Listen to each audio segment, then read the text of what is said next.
নির্বাচন যেন না হয় এজন্য একটি মহল বিশেষ পরিস্থিতি সৃষ্টি করছে বলে মনে করেন বিএনপির নেতারা। তারা জানান, জামায়াত আওয়ামী লীগ মানুষকে ভুল বুঝিয়ে বিপথে নিতে চায়। আর দলটির অন্যতম নীতি নির্ধারক আব্দুল মঈন খান বলেছেন, মানুষকে আর ধোঁকা দিয়ে কাজ হবে না। ফ্যাসিবাদী দেশ হিসেবে বিশ্বে পরিচিত হওয়া যাবে না। আরও জানাচ্ছেন মামুন হুসাইন। মহান বিজয় দিবস ও জিয়াউর রহমান এবং বর্তমান প্রেক্ষাপট শীর্ষক আলোচনা সভার আয়োজন করে বাংলাদেশ জাতীয়তাবাদী গণতন্ত্র পরিষদ। এ সময় বিএনপি নেতারা একই সাথে জামায়াত ও নিষিদ্ধ আওয়ামী লীগের সমালোচনা করেন। এই দুই গণহত্যাকারী আমাদের বাংলাদেশকে বিপন্ন করতে পারে, সেই জন্য এই দুই গণহত্যাকারীর চরিত্র এক, লক্ষ্য এক, কর্তৃত্ব এক।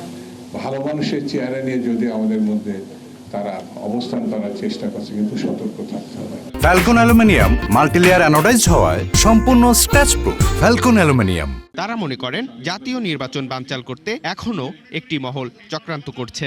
দেশের সংকট কিন্তু কাটে নাই, গণতন্ত্র কিন্তু এখনো ফিরে আসে নাই। এই নির্বাচন পর্যন্ত এই সময়টাকে আমরা সঠিকভাবে কাজে লাগাতে না পারি, নির্বাচনটাকে সুষ্ঠু করতে না পারি, এর পূর্বে যদি পরিবেশ ঘোলাটে হয়, তাহলে কিন্তু গণতন্ত্রের ভবিষ্যৎ কি হবে সেটাও কিন্তু আজকে প্রশ্নের সম্মুখীন। ঢাকা বিশ্ববিদ্যালয় কিংবা দুটি বিশ্ববিদ্যালয়ে জয়লাভ করে যদি সারা দেশে জয়লাভ করা যেত, তাহলে মাহমুদুর রহমান মান্না বাংলাদেশের প্রধানমন্ত্রী।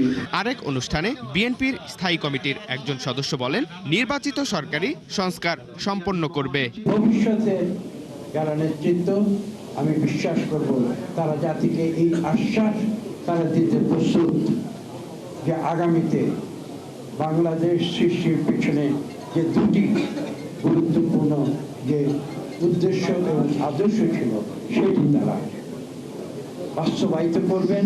তিনি আরো বলেন, জনগণের জন্যই সবসময় লড়াই করে বিএনপি। বাংলাদেশের দরিদ্র মানুষের সেবা করার জন্য আমরা স্বাধীনতা এনেছিলাম। মামুন হুসাইন, ৭১, ঢাকা।